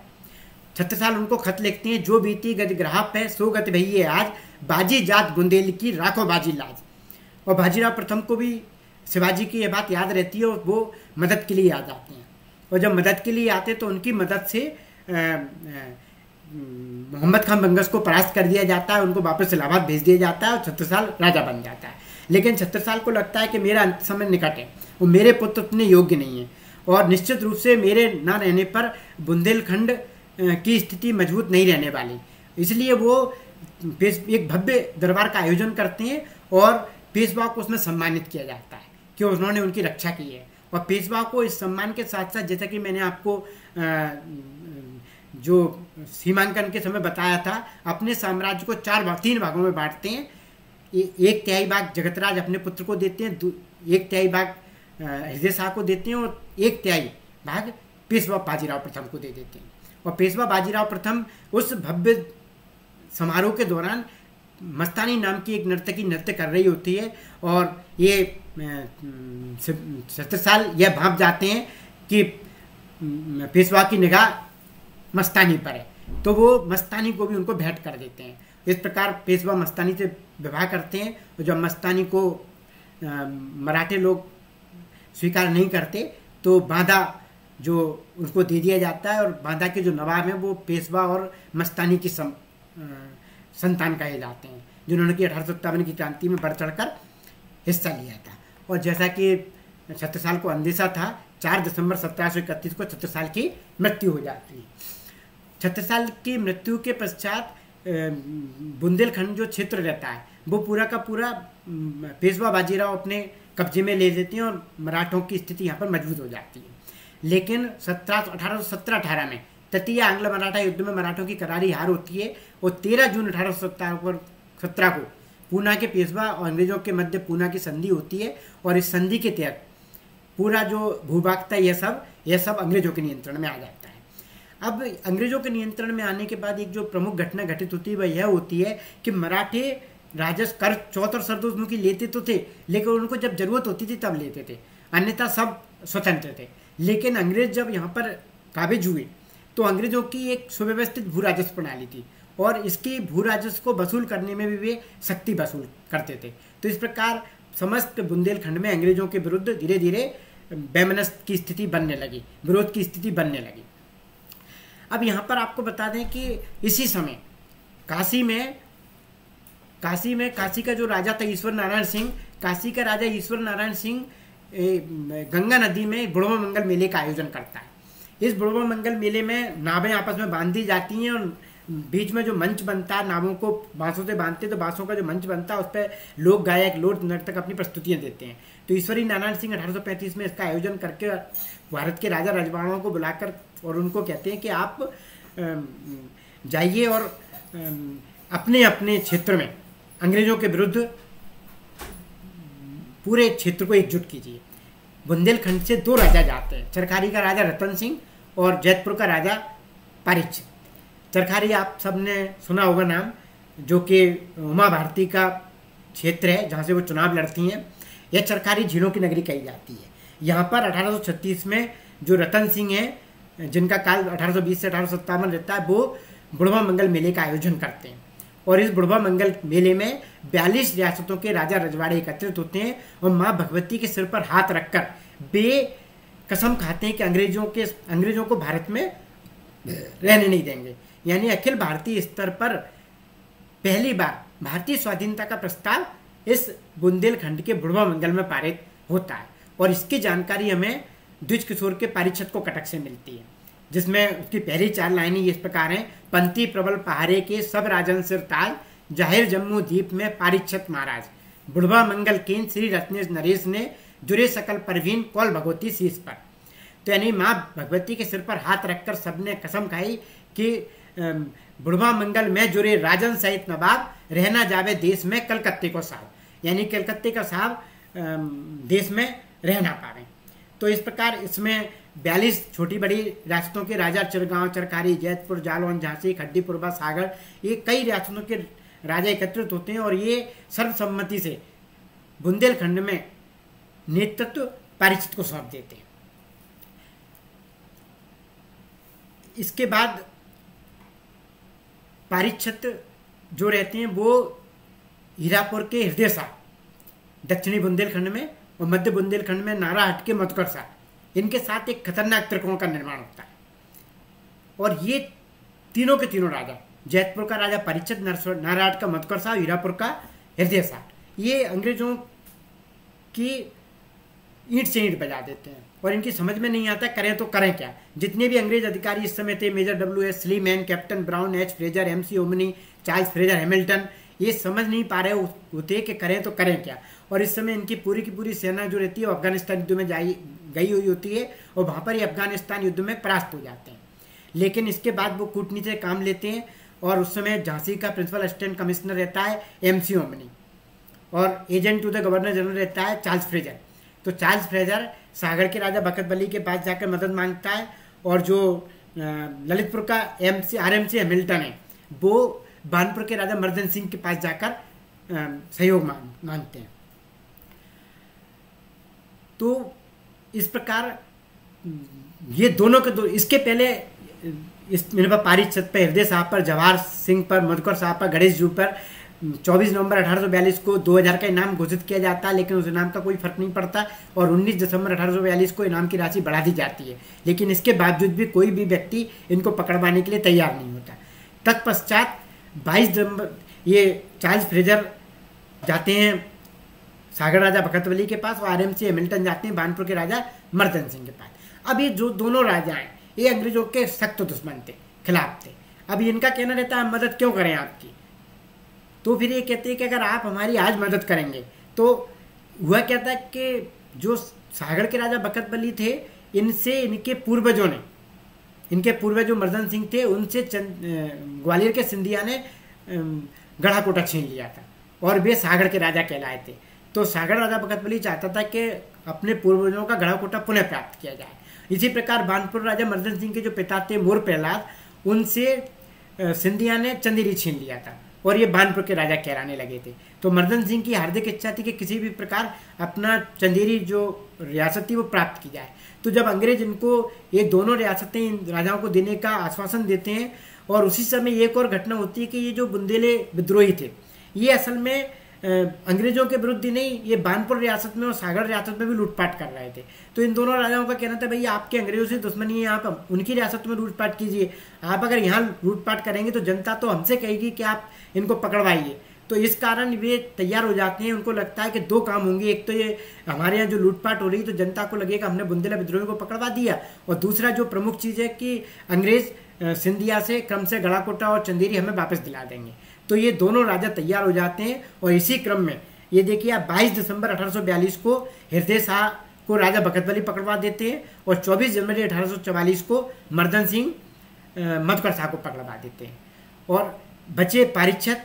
तो पारीक्षित के बारे में कहा जाता है कि पारीक्षित अभी भी काफ़ी तेजी से लगे हुए होते हैं और जो लोकगीतों में मिलता है, पहली न्याय धंधवा वही, दूजी कचारण माँ, तीजी मानक चौक में जय जय नची तलवार, न पारीक्षित के लड़ो कौन निश्चर को तेर, जा ततो लाहौर खां अटक रहो अंग्रेज।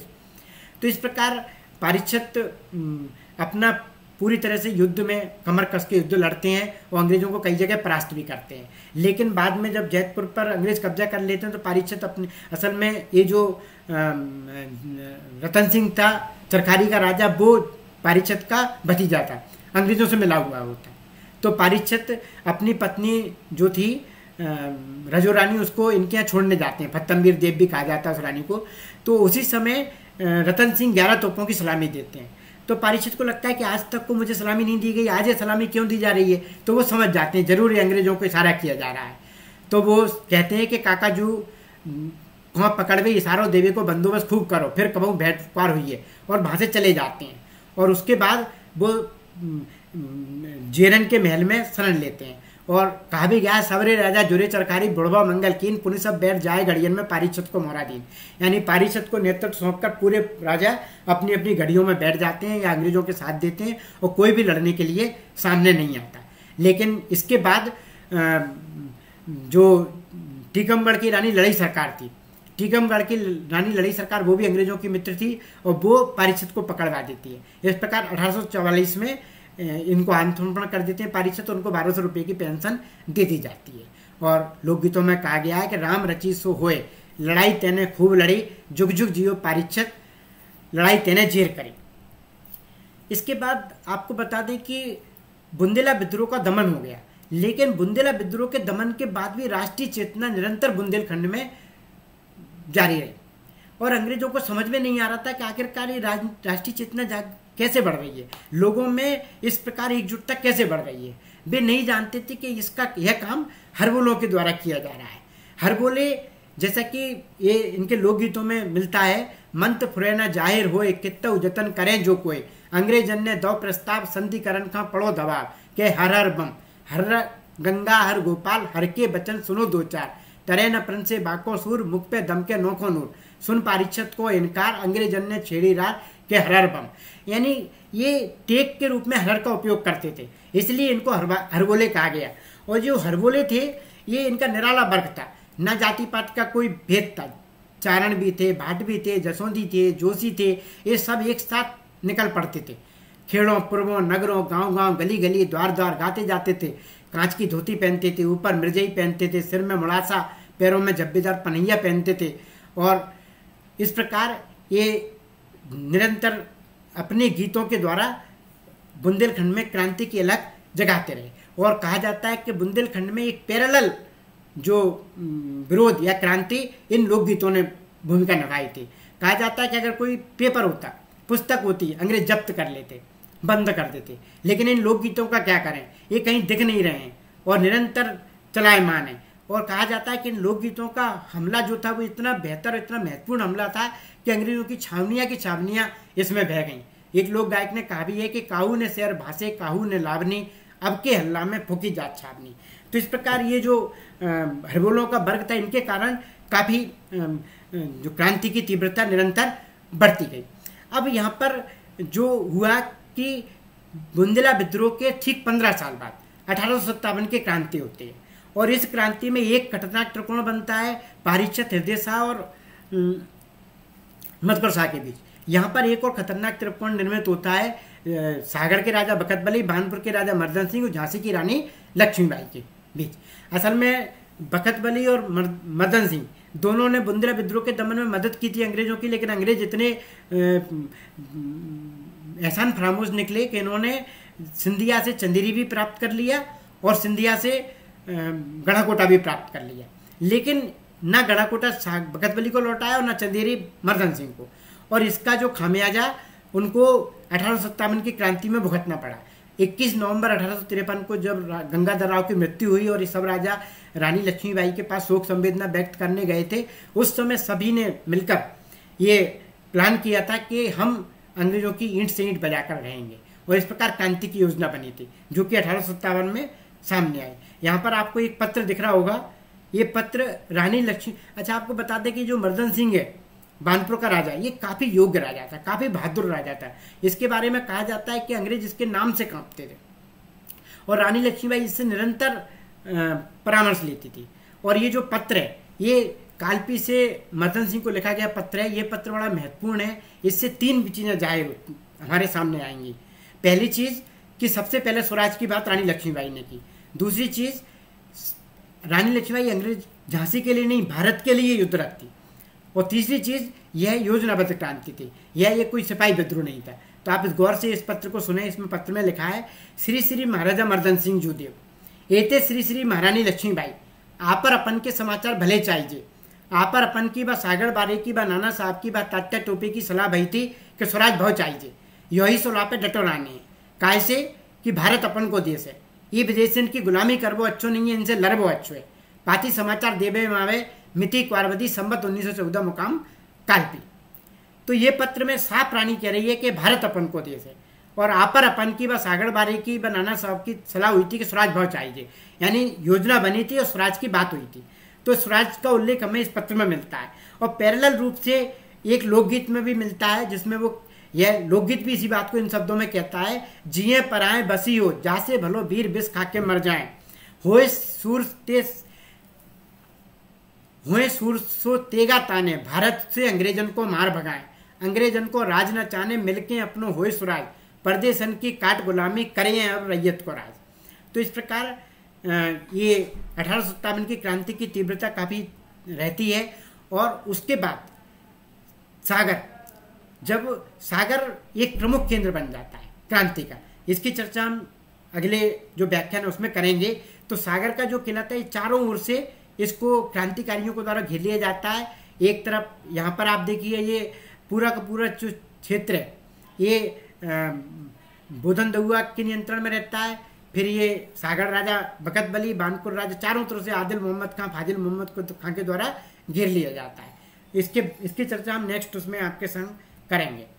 जो बानपुर वाले राजा की हम बात कर रहे थे, ये इतना भीषण आतंक था अंग्रेजों पर, ये लोकगीत में मिलता है, का कहिए बानपुर बारे की, मर्दन सिंह नपत जुझारे की, सेना सजन भजन रमतूला, चोटे समर नंगारे की, अंग्रेजन के गरे उतर गई पैनी धार दुधारे की, का कहिए बानपुर बारे की, मर्दन सिंह नपत जुझारे की। ऐसे ही एक लक्ष्मण दउआ के बारे में मिलता है कि लक्ष्मण सिंह फिरते दउआ, मारत खात लखत अंग्रेजन, काटत ककरी जउआ, भगे फिरंगी अंग्रेजा बेकल, दउआ हो रहा हुआ, गड़ा से देवरी तक मारे फौज फिरंगी कौआ, सुन ले सब को कान खोल के भाग चलो नखला हुआ। तो इस प्रकार ये सागर में तीव्र क्रांति की चेतना रहती है। और उसके बाद आपको बता दें कि ब्रिगेडियर जनरल हीरोज के नेतृत्व में सेंट्रल इंडिया फोर्स का गठन होता है। इसमें हमने आपको इसमें आपको ये फोटो दिख रहा होगा, ये सागर के किले में 370 अंग्रेजों ने शरण ली थी। और जब ये बात इंग्लैंड में पंच समाचार, इलस्ट्रेट लंदन समाचार पत्र में छपी, तो वहां से सबसे बहादुर व्यक्ति को, ब्रिगेडियर जनरल हीरोज को बुंदेलखंड में और सागर में क्रांति का दमन करने भेजा गया। और उसके बाद ब्रिगेडियर जनरल हीरोज आता है और सबसे पहले सागर में क्रांति का दमन करता है। उसके पश्चात आपका झांसी में क्रांति का दमन होता है। और झांसी की रानी जो लक्ष्मीबाई है, वो झांसी 3 अप्रैल को ब्रिगेडियर जनरल हीरोज के नियंत्रण में आ जाती है। झांसी की रानी भागकर जब कोंच और कालपी जा रही होती है, तो उसके पीछे ब्रिटेन सेना आ जाती है। जब ये सेना जाती है, तो उस बीच में लोहागढ़ एक छोटा सा रियासत है, लोहागढ़ के पूरे करीब 500 लोग रहते हैं। वे प्रण कर लेते हैं कि हम इन अंग्रेजों को रानी के पीछे नहीं जाने देंगे। और जिस प्रकार अभी जो एक फिल्म आई थी केसरी, और आपने उस केसरी में सारागढ़ी के युद्ध के बारे में पिक्चर में देखा होगा, उसी तरह का महत्वपूर्ण और बहादुरी भरा युद्ध ये लोहागढ़ का था। यहाँ पर भी एक रज्जब था, उसका एक दिन पहले ही विवाह हुआ था, निकाह हुआ था, और वो उस निकाह के बावजूद भी उसके हाथ की मेहंदी नहीं छूटी थी। वो युद्ध लड़ता है और उस युद्ध में वो शहीद भी हो जाता है। तो ये जो लोक गायक इस बात को इन शब्दों में कहते हैं कि लोहागढ़ कठिन मबास, फिरंगी झांसी भरोसे ना रहियो, जह तोप चले गोला चले, भालन की है मार, फिरंगी झांसी भरोसे ना रहियो, जह शीश हथेली ले चले, जब राजा के सिरदार, फिरंगी झांसी भरोसे ना रहियो। यानी कि हे अंग्रेजों, तुमने झांसी को जीत लिया, लेकिन इसका मतलब ये नहीं है कि आपने जंग जीत ली, जंग अभी बाकी है। और लोहागढ़ एक कठिन मुकाम है, आपको लोहे के चने चबाना पड़ जाएंगे और आप यहाँ से निकल नहीं सकते। और यही होता है कि वे रानी लक्ष्मीबाई को निकल जाने देते हैं और अंग्रेज रानी लक्ष्मीबाई को पकड़ नहीं पाते। तो इस प्रकार ये जो बुंदेलखंड का इतिहास है, ये गौरवशाली इतिहास है। इसमें 1857 की क्रांति में हम देखते हैं, बुंदेला विद्रोह में देखते हैं। और यहाँ पर आपको बता दें कि जो बुंदेले हैं, बुंदेले एक लोकगीत मिलता है, तुम इतनी आसान न समझो ई माटी को खेलबो, ई माटी में परजे तुमको उल्टे पापर बेलबो, वीर बुंदेलन कीजिए माटी, जा माटी कुछ और है, सांची सुन लो चबे न तुमसे, ई माटी को कौर है, कहूँ चनन के धोखे में तुम ककरा नहीं चबाओ रे, ई माटी नहीं मिले करे तुम कोटिन भात उपाओ रे। यानी कि ये मिट्टी इतनी महत्वपूर्ण है कि वो आपको मुश्किल होगी, आपको ये प्राप्त नहीं हो सकती। अगर आप चाहते हैं यहाँ पर, अगर किसी रूप में भी आप कब्जा करना चाहेंगे, तो आपके लिए अत्यंत मुश्किल है कि आप यहाँ पर अपनी स्थिति मजबूत कर लें। तो इस प्रकार बुंदेलखंड का इतिहास एक गौरवशाली इतिहास है और इसकी गौरवशाली इतिहास की गाथा लोकगीतों में भरी पड़ी हुई है। ये आप देखेंगे जितने भी लोकगीत हैं, मतलब आर्थिक स्थिति, सामाजिक स्थिति, ये सभी स्थिति का बड़ा सजीव चित्रण है। और जो बुंदेले थे वो कहते भी हैं, या भूपे कोई आए विजय डंक बजवावे, तो मन जीवन वृथा मात को दूध लजावे, खंडित मान बुंदेलखंड को जब अनुमानो, साहस हारे वीर बुंदेले तब में जानो। यानी ये वीर बुंदेले साहस नहीं हार सकते और हमेशा युद्ध लड़ेंगे, निरंतर रूप से काबिज रहेंगे। यहाँ पर एक बात और आपको बताना चाहूँगा कि जो मधुकर शाह के बारे में हमने बात की, मधुकर शाह जब यहाँ पर शासक थे, बुंदेल ओरछा के जब शासक थे, मधुकर शाह कृष्ण के भक्त थे और इनकी जो पत्नी थी चंपावती, वो राम की भक्त थी। और चंपावती ने प्रण किया था कि मैं अयोध्या से राम राजा को ओरछा लेके आऊंगी। चंपावती ने एक महल बनवाया था और महल के सामने, महल में एक झरोका था, उस झरोका से सीधा मंदिर के भगवान राम के दर्शन हो, तो उन्होंने इस प्रकार एक मंदिर बनवाया था कि वो झरोके से रानी चंपावती सुबह उठें और राम के दर्शन करें। वो जाती हैं अयोध्या और राम लला को लेकर आती हैं। और चूंकि जो प्राण प्रतिष्ठा दूसरे दिन करना होती है, तो जो मंदिर बना था उस मंदिर के बाजू में रामलला की मूर्ति रखी दी जाती है। और सुबह उठ के जैसे ही रामलला को उठाया जाता है तो रामलला उठते नहीं हैं, वहाँ पर स्थिर हो जाते हैं। और उसके बाद जो जहाँ पर रामलला है वहीं पर उनका विशाल मंदिर बनाया जाता है। तो ये जो रानी चाहती थी कि मैं झरोके में से दर्शन करूं, तो वो इच्छा पूरी रानी की नहीं होती और रानी को मंदिर में आके दर्शन करने पड़ते हैं। ऐसी स्थिति इनके जो पति थे मधुकर साहब, वो कृष्ण भक्त थे और वे मथुरा से जुगल किशोर की मूर्तियां लाए थे। और मथुरा से जब जुगल किशोर की मूर्तियां लाए तो उनको पन्ना के राजा ले गए और पन्ना में उन मूर्तियों को स्थापित कर दिया गया। वहाँ पर जुगल किशोर का मंदिर है। तो आप देखेंगे जो महत्व अयोध्या में राम राजा के मंदिर का है, ठीक उसी प्रकार का महत्व पन्ना के जुगल किशोर मंदिर का है। जुगल किशोर का मंदिर भी उतना ही प्रसिद्ध है जितना कि अयोध्या का राम राजा का ओरछा का मंदिर। तो ये एक महत्वपूर्ण चीज़ है जो सांस्कृतिक के रूप में हम देखते हैं। और अर्थव्यवस्था की आपको बात करें कि जिस समय अंग्रेजों का यहाँ पर राज्य था, अंग्रेजों के राज्य के समय स्थिति का जो वर्णन था, साहूकारों का वर्चस्व था, जमींदारों का वर्चस्व था, तो वो वर्चस्व के बारे में भी एक लोकगीत मिलता है। वो इस प्रकार है, गैल चलत बतियावे गलियारे गैल चलत बतियावे, रैयत को भव राज कहाँ कैसे उनको समझावे।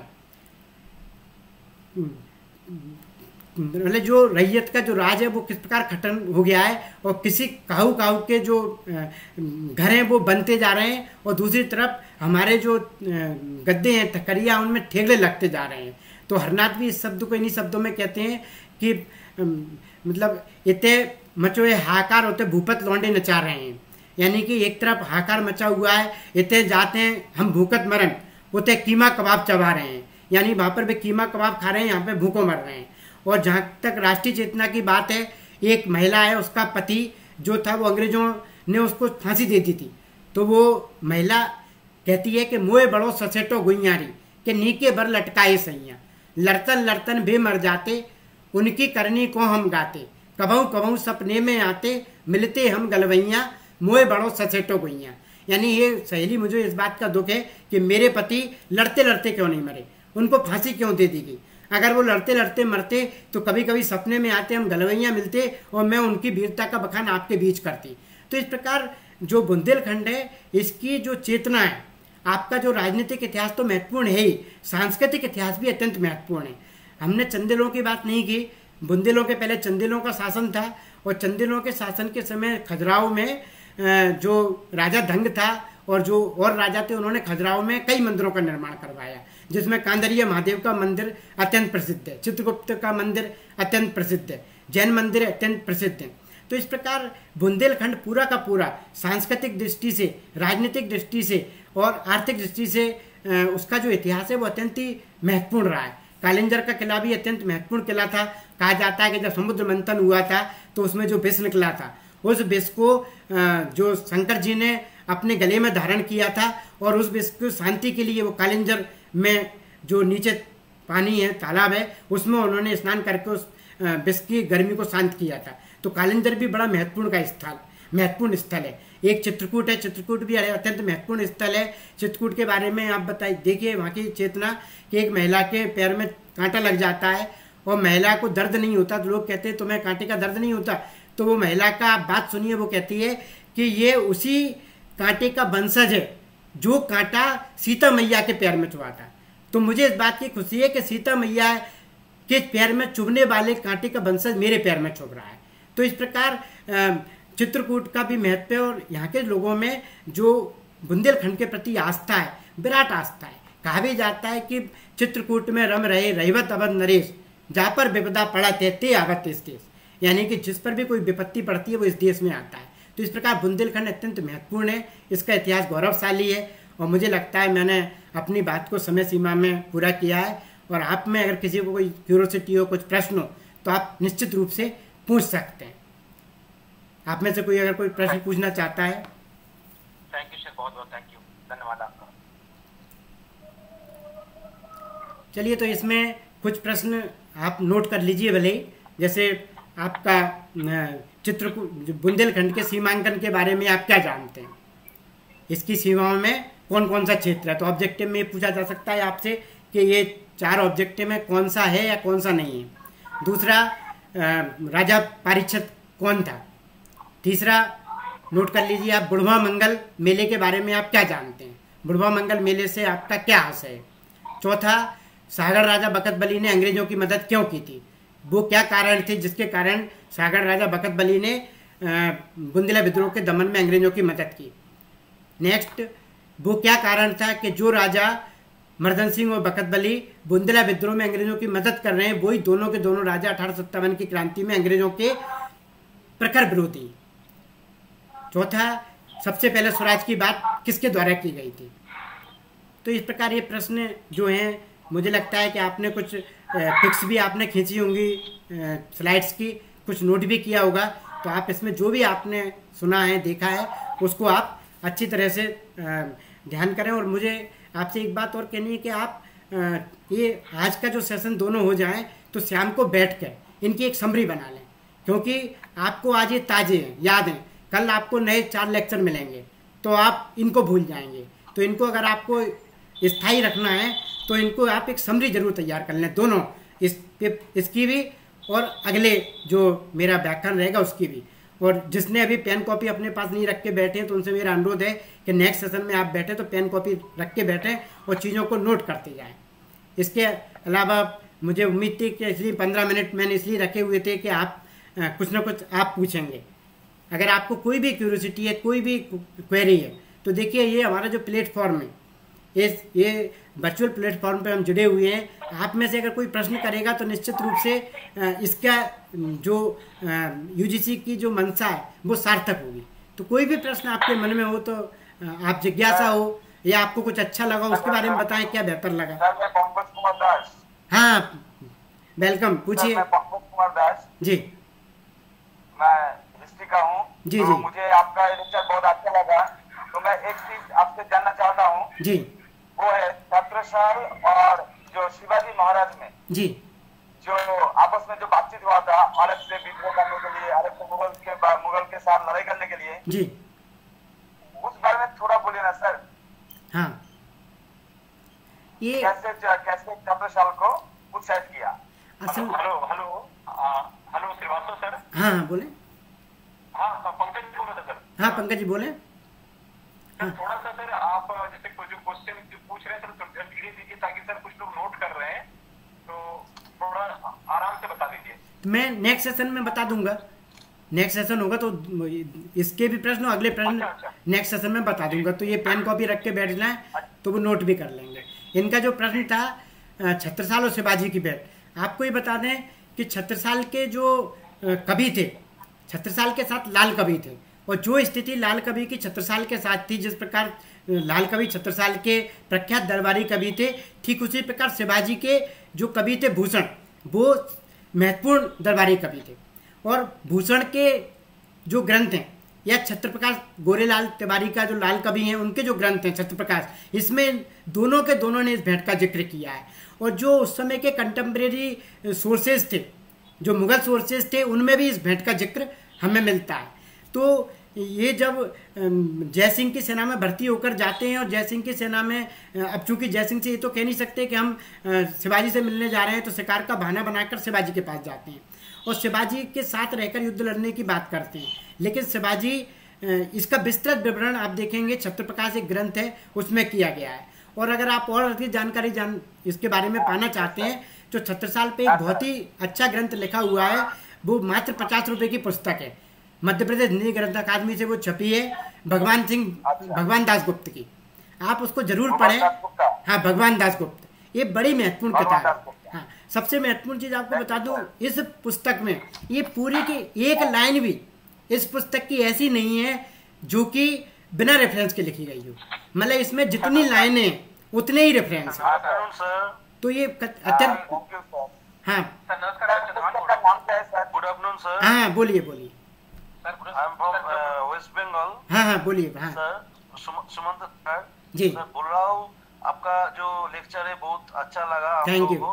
लेकिन हम लोग तो वेस्ट बंगाल से थोड़ा इंग्लिश और बंगाली थोड़ा समझते हैं, लेकिन हिंदी भी समझते हैं। लेकिन आपका जो बोलने के तरीका था बहुत फास्ट था, इसलिए नोट्स कुछ कम किया करने पड़ा। जी जी। तो आप अगर इंग्लिश में अगर कोई नोट्स है और कोई स्लाइड है आप अगर शेयर कर देते तो अच्छा होता सर बाद में। यस सर, हाँ। Even same from my. चलिए, तो मैं बीच बीच में देखूंगा कुछ इंग्लिश की स्लाइड्स होंगी तो नेक्स्ट सेशन में उनको शेयर करने का प्रयास। Thank you thank you. Sir मैं चंद्रभान बोल रहा हूँ। हेलो हाँ हाँ बोलिए। क्या सर इसका समरी तैयार करना है सर शाम को? समरी जो आपने अभी लेक्चर दिया डिलीवर किया। हाँ, ये एक्चुअली समरी आपको बना के रखना है, ये आपको लास्ट में डायरेक्टर साहब के द्वारा मांगी जा सकती है, क्योंकि आपको जो इवोल्यूशन होगा। हेलो हेलो हेलो, हाँ चंद्रभान जी। हाँ सर। हाँ सर। हाँ, ये जो आपको क्या है उसके लिए परेशान मत होइए। जो लेक्चर आपने सुना है उसको नोट कर लिया आपने, जो भी नोट करने लायक था, है ना? हाँ नोट किया है। हाँ नोट किया है। हाँ, शाम को चारों लेक्चर खत्म होने के बाद आपको एक गूगल फॉर्म शेयर होगा, उसमें आपको शॉर्ट में लिखना होगा, बहुत ज्यादा नहीं लिखना है ना? तो चारों लेक्चर जो भी चारों लेक्चर हैं उनके बारे में आपको लिखना होगा, इसलिए उसके लिए परेशान ना हो। हाँ जी सर, ठीक बोलो। ठीक है। Thank you. हाँ सर। जी sir. Hello sir. Hello sir. Yes. मेरे दिमाग में एक सवाल आया है। जी सर। जैसे कि किसी पार्टिसिपेंट से पूछा था कि छत्रपति शिवाजी और छत्रसाल राजा के बीच में क्या डाला हुआ था। जहाँ तक मैं क्रोनोलॉजी जानता हूँ जी, छत्रपति शिवाजी महाराज का देहांत जी 1680 में हुआ। जी जी। और जहाँ तक छत्रसाल राजा की बात है तो उनकी सहायता पहला बाजीराव पेशवा ने की थी। जी जी। इनकी मौत 1740 के आसपास, 1731 में छत्रसाल की मौत हुई थी सर। और बाजीराव पेशवा की 1740 में। जी ठीक है। जी। तो मुझे कुछ यहाँ समझ है कि how king Chhatrasal could be the contemporary of Chhatrapati Shivaji, because Chhatrapati Shivaji died in 1680 itself। Sir 1680 में 1680 से 1731 यानी जो छत्रसाल थे इनकी उम्र 80 वर्ष थी, लगभग 80 वर्ष जिए थे। और ये जब युवा थे तो उसी समय आप 31 से 30 साल है और 20 साल है यानी 50 साल। तो यानी जिस समय 25 साल के थे छत्रसाल, क्योंकि मात्र 12 वर्ष की आयु में चंपत राय की मृत्यु हो गई थी 1661 में, और 1661 के बाद 12 वर्ष की आयु में ये 15 वर्ष की आयु में शिवाजी से मुलाकात कर ली थी इनने, ये अंगद के साथ, जाम शाह के साथ, और उनकी जो पत्नी थी देव कुमार, इसके साथ शिवाजी से मिल लिए थे। तो 1661 में चंपत राय की मृत्यु हुई थी, उस समय छत्रसाल की उम्र 12 वर्ष थी, और यह भी छत्रप्रकाश में दिया हुआ है। Satisfied, agreed. जी जी। There was some confusion in the और- Somebody else want to ask. Sir, हाँ। sir, I have one question. Not related to this station only. I just wanted to ask that does we have to submit summary on all sessions together, or individually we have to write summary 4 to 5 lines individually and each session separately? Actually आप अगर Question will be answered by Pankaj ji, not Professor Srivastava sir. नहीं, लेकिन मेरा ये आपसे है कि चूंकि ये आपका कोर्स है और आपको जितने भी लेक्चर मिलेंगे तो आप अगर 10-10 लाइन भी अपने पास लिख के रख लेंगे तो it will be beneficial for you, क्योंकि आपके पास हमेशा की रिकॉर्ड हो जाएगा। आपको याद रहेगा कि हमने ये ऑनलाइन पहला जो कोर्स किया था और ये समरी एक्चुअली आपके लिए भी हेल्पफुल रहेगी, क्योंकि जो ज्ञान हमें प्राप्त है वो ज्ञान स्मृति में बना रहे। उसके लिए आप अगर इसको नोट करेंगे तो निश्चित रूप से आपको वो आपकी स्मृति के लिए बेहतर होगा। Yes, hello. हाँ जी। Actually, this question is for the coordinator. So we are actually already noting each and every point you are delivering to us. But I just wanted to ask to the coordinator that does we have to submit that summary overall on 4 sessions, or we have to submit it individually? Remember, when we provide you the link of the Google form for feedback, Okay. you will come to know what things are there, and I think all your queries will be satisfied there. Just let us share this link with you. So you are supposed to submit the summary of all four sessions of the day in short. You have to write the name of the resource person and give your feedback. That is the procedure there. We will very shortly share that link with you. Very shortly. Please bear with us. Thank you, sir. Thank you. Thank you. So who is there to present vote of thanks for Professor Srivastava, sir? Please do it. Who is there? Hello Okay, let that be. हाँ हाँ sir, मैं कल तय हुआ था जिन्होंने कहा था कि I will give the vote of thanks as per list. आप देख लीजिए जो लोग हैं वो अपने लिस्ट के हिसाब से आप वोट ऑफ थैंक्स ये कन्वे करिए। हाँ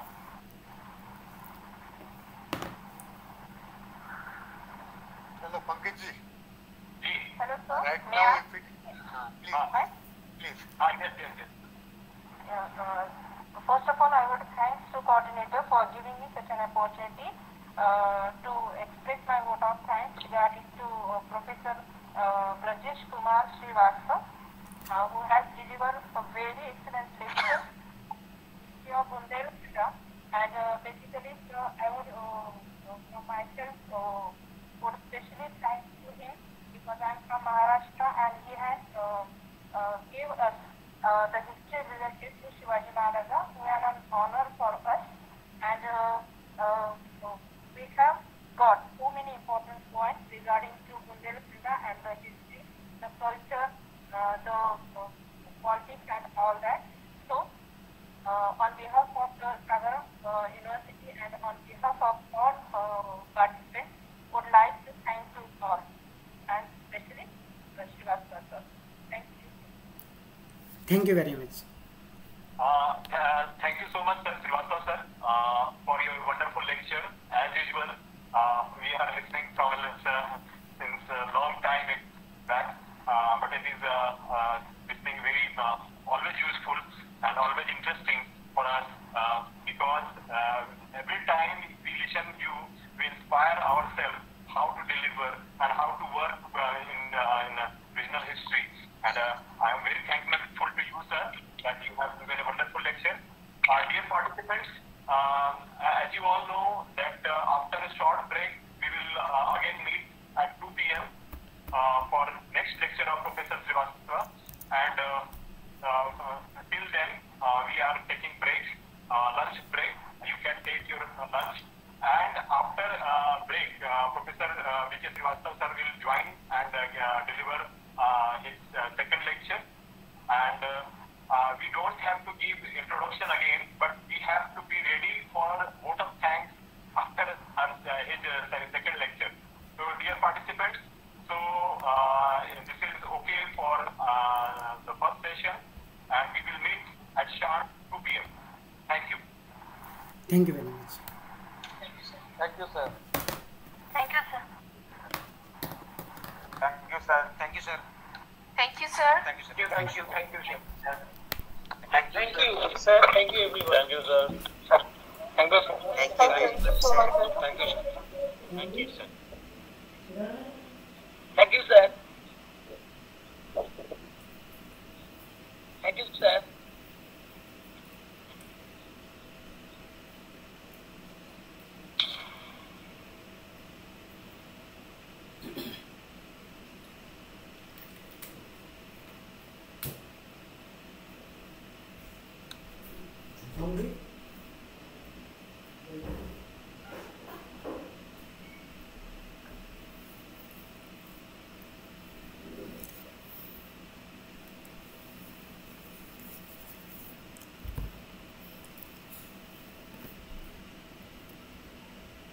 उसमें वो आई नहीं था उसको वापस करने वाला, क्या नहीं आ रहा? वो तो खुला है, उसके बाद वापस करना है।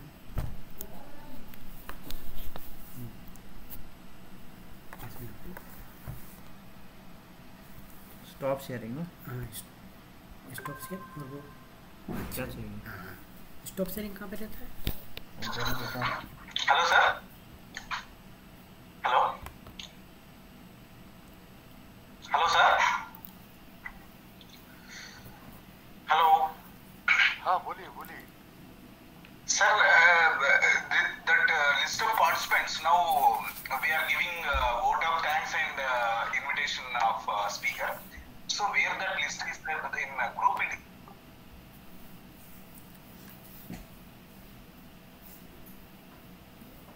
चलो मम्मी से कही नहीं कि वो उसमें पीछे वीडियो चालू देता, मम्मी अंदर आ रही थी।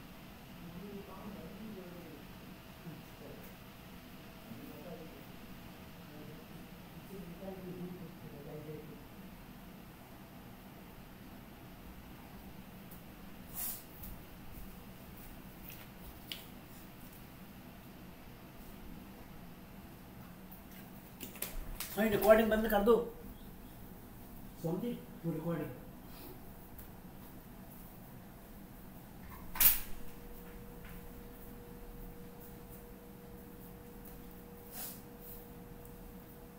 सोमदीप, रिकॉर्डिंग तो बंद करो, चल रहा हो।